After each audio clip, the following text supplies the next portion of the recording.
You wouldn't go to a friend's house, trash it, and then leave it as is because it's disrespectful. Leave no trace as you explore nature. Welcome, neighbors, to Hometown Earth, the podcast that brings a down-to-earth approach to all of your sustainability questions. I'm your host, Lena Sanford, here on the Believe Podcast Network, the #1 podcast network for professionals. Here, we believe that everyone can change the world. Do you believe? I'm a Midwest gal with big dreams to discover what it takes to reduce my impact on this beautiful place we call Hometown Earth. Join me every Tuesday as we navigate what actions we can take, big or small, to make a positive impact in your life and the lives of your neighbors on Hometown Earth. Hello, neighbors. I am so grateful to be able to say that I recently got back from a week-long, semi-off-grid, majestic camping trip into the Colorado mountains outside of Denver. We mostly spent time in national parks, which is where you hear a lot about leave no trace and see the phrase pack it in, pack it out on signs everywhere. I wish I could have taken you with me, but since I can't go on everyone's outdoor excursions and you can't all go on mine, I wanted to quickly go over the principles of leave no trace with my tips on how you can follow them to enjoy the beauty that is the great outdoors while respecting and protecting the wildlife that lives there. And if you're wondering if this episode is for you, it is.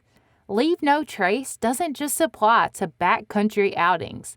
The principles of leave no trace can be applied anywhere, from your backyard to your local park and beyond. Just a quick note here, the information and principles that I provide are used with permission by the Leave No Trace Center for Outdoor Ethics, a nonprofit organization and educational program dedicated to protecting the outdoors by teaching people to enjoy it responsibly across the country since 1994. Working with the public and those who manage public lands, Leave No Trace Center for Outdoor Ethics focuses on educating people instead of costly restoration programs and access restrictions, as they see it as the most effective and least resource-intensive solution to land protection. This helps to promote responsibility and stewardship, opening opportunities for continued visitation and recreation, and enlarging the carrying capacity of America's public lands. They reach 25 million Americans per year with their outreach and operate in all 50 states.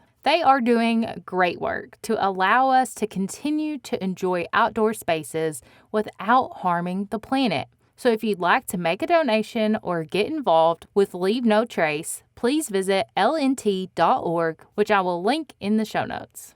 So, leave no trace is what it sounds like.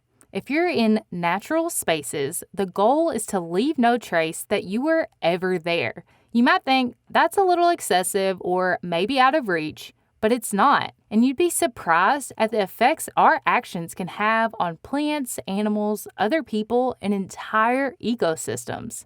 So taking a few easy, responsible steps to protect nature really isn't asking that much in the grand scheme of things. The reason we need to follow Leave No Trace, no matter where we are, is because we can damage trails, natural areas, and wildlife when we aren't being mindful. And unfortunately, 9 out of 10 people who visit the outdoors are uninformed about Leave No Trace or how to minimize their impacts. But don't worry, I've got you in this episode. National parks typically see well over 200 million visitors per year, and there are over 13 billion trips into the outdoors in the United States every year. So you can imagine, with that many people spending time in nature, how much of an impact it makes.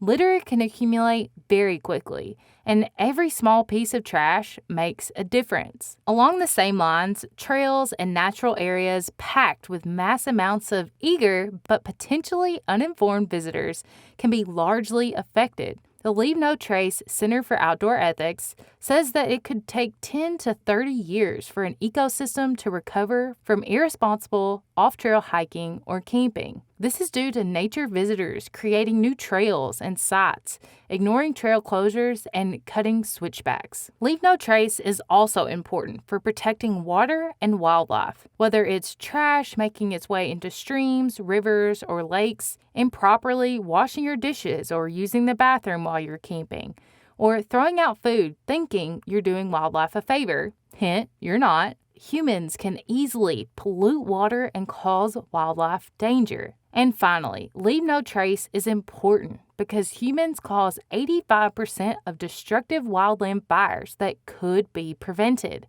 Americans pay $2.1 billion to fight fires in our nation's parks and forests. And the Leave No Trace Center says that 90% of those are caused by campfires left unattended, the burning of debris, or negligently discarding cigarettes. So while you might be thinking, no one's watching, I can just cut that trail, drop that piece of leftover food, or dump that little bit of soapy water into the nearest stream without anyone noticing, millions of other people could be thinking the exact same thing, or not thinking about it at all, while the effects of one mishap pile up and lead to disaster. None of that sounds good, right? We can all agree on that. So let's leave no trace. Leave no trace doesn't just apply to your trash or to your footprints. It's a multifaceted solution with 7 principles. The first principle is plan ahead and prepare. This is the most important principle, in my opinion, because knowledge and preparation can prevent errors and allow you to have the best time possible. Identify the expectations and abilities of the people that are involved in your outing so that you can prepare the right equipment and activities. If you're heading to a destination where you aren't familiar with the rules and regulations for that area, plan ahead. Special restrictions and rules can be found online for almost any outdoor location nowadays, including local parks. When you get there, ask a ranger or land manager, pick up a trail map if it's available, and check postings to see what's new. You also want to plan ahead for storing food, trash, and water, and make sure that you've got all of the equipment you need to be safe and leave no trace. My tip here is to find a list online of the things you'll need for your specific type of trip or outing so that you're prepared. For instance, even Googling packing list for a day at the park turns up a list of 8 things you need to be prepared for that you might not have thought of. And if needed, take a map or have your journey planned on your phone with important areas marked. I learned that lesson because there wasn't internet connection where I was, so having information ready is crucial if you're unsure about being able to be in contact with other people and leave no trace. Principle number 2, travel and camp on durable surfaces. Don't create new trails or campsites when possible. Instead, travel single file on pre-existing trails and confine your campsite to already established and impacted areas to reduce the amount of scarring to the land. Now, if you're traveling off trail to get to a remote campsite, explore, or even go to the bathroom, the rules are opposite. Try to stay on rock, sand, or gravel, avoiding vegetation, and spread out your group to avoid making trails. And keep your campsite as dispersed as you can to minimize impact. And in both cases, this principle means that you tread lightly on the ground and break down whatever you put up, leaving it how it was or better than when you arrived. My suggestion is to schedule your excursion to avoid times of high traffic so you don't feel compelled to go off the beaten path just to get some peace. Leave no trace principle number 3 is dispose of your waste properly. This is where the term pack it in, pack it out comes in, aka clean up after yourself. Whatever you pack in, you also need to bring out, including food, trash, spilled food, and in some cases, human waste. If you did your planning and prepping right, this step will be a breeze, I promise you. The best methods are to prepare your meals ahead of time to create less waste, have trash bags ready, dispose of your gray water 200 feet away from water sources, and be ready to dig a cat hole and bury it if you've got to go number 2. We repurposed plastic grocery bags as trash bags, which made it so much easier to move the trash bag around the campsite with us and pick up after ourselves immediately, as well as making it easier to dispose of the bags as we found trash cans along our route. Even if you're traveling locally and just grab a snack to eat while you're enjoying nature, be sure to have some type of bag handy to put your trash in so you don't feel compelled to drop it on the ground or forget it when you're finished. And if you have a bag and see other people's trash along the way, please be a good neighbor and pick it up just for me. Principle number 4, leave what you find. This one is super simple. Just leave things as you found them. If you see a cool rock or plant, that's awesome. Take a picture and leave it for someone else to enjoy. Often, the things that are in nature that we enjoy or want to use are also resources or food for the animals that live there. This also applies to leaving things as you found them. Don't damage trees or rocks by hanging things on them, and especially don't carve your initials, move rocks, or build structures. My tip here is to use your camera and a journal to document your trip, taking your memories and leaving everything else as you found it. Principle number 5, minimize campfire impacts. The last thing we need is more fires. First, make sure to check the fire danger where you're located, and if there are no restrictions and you plan on building a fire, use pre-existing fire rings or mounds. Don't burn large logs collected from the area, and don't bring in your own wood as it can carry invasive species. Buy locally sourced wood or only take from the land what can easily be replaced, such as small sticks no larger than the size of your wrist gathered from a wide area. When you're done, burn the wood down to ashes and douse with water, making sure there is no heat left. We used a packable, self-contained stove on our trip, and it had minimal impact on the environment because we didn't have to strike up a big fire and could enjoy the night sky clearly without any interruption. So I highly recommend doing the same if you're able, and I'll link that in the show notes as well. The 6th principle is respect wildlife. We are guests in wildlife's home when we are in nature. Give them space. Don't bother them and leave as little trace as possible. You wouldn't go to a friend's house, trash it, and then leave it as is because it's disrespectful. Leave no trace as you explore nature. This goes for sounds too. You don't want to be loud, yell, or blast your music as it can stress and disrupt the animals. That is, unless it's bear country, then you probably should make a little noise. And please, for the love of all things nature, don't feed or try to touch the animals. Just don't.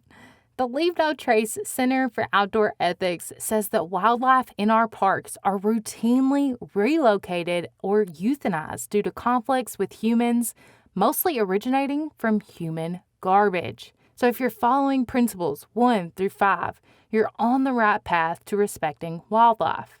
My tip here is to look up what types of animals are in the area that you're visiting so that you can be prepared for what to do if you see one, and then communicate that to the rest of your group. And the 7th and final principle of Leave No Trace is be considerate of other visitors. We all want to enjoy the outdoors. Don't ruin someone else's trip or even your next one because you're being careless. And I've got a few tips on how you can be considerate of other visitors. Keep pets under control. Take breaks on durable surfaces off of the trail to leave room for others. Camp away from others. Don't wear bright, reflective colors, and be kind. You know what? The same rules that apply in the real world, they apply in nature. For this last trip, we camped in areas where we didn't see anyone else, as well as campgrounds that were full of people. The biggest red flags that we encountered at both types of locations were trash and noise. So no matter where you're at, try to keep your trash and noise at a minimum. Just be mindful that your actions have an impact, and the way you may be enjoying the outdoors can affect how others enjoy the outdoors as well. So that's it. 7 principles that you can practice that will eventually become second nature. It's more than a set of guidelines, but more of a mindset of awareness. In my opinion, leave no trace principles are at the core of sustainable living. It's about doing what we can to make sure that we can continue to enjoy the earth without restriction while respecting and protecting everyone and everything on it. It's allowing systems to endure. It's living harmoniously with nature. It's taking only what we need and giving back what we can to make this world a better place. It all starts with your commitment, and I know you'll decide to do the right thing. So until next time, neighbors, thanks for joining me, and I'll see you next week. I hope you enjoyed this episode of Hometown Earth as much as I did. Let us know by rating and subscribing so you never miss an episode. New episodes drop every week on Tuesday. Head to the show notes, linked in the episode description for more details, and let us know in the comments what you want to hear next. You can find us on iTunes, Spotify, Google Podcasts, or anywhere you listen to podcasts. Believe.com and @Believe Podcasts. And you can find more about the podcast on Instagram @Hometown Earth or connect with me personally @Lena Saintford. We all know change needs to happen, so let's get started right here at Hometown Earth.